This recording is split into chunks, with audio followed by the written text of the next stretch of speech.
जेव्हा सत्ताधारी पक्ष असतो त्याच्या विरुद्ध आंदोलन करण्यासाठी, त्या सरकारला कोंडीत पकडण्यासाठी असंख्य मुद्दे असतात.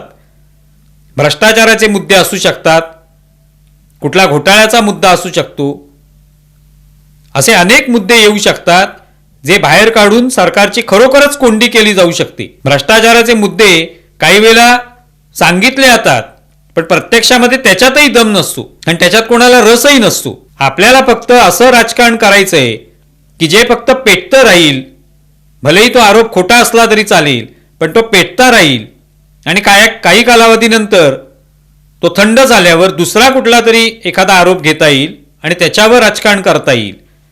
हेच सध्या चालू आहे.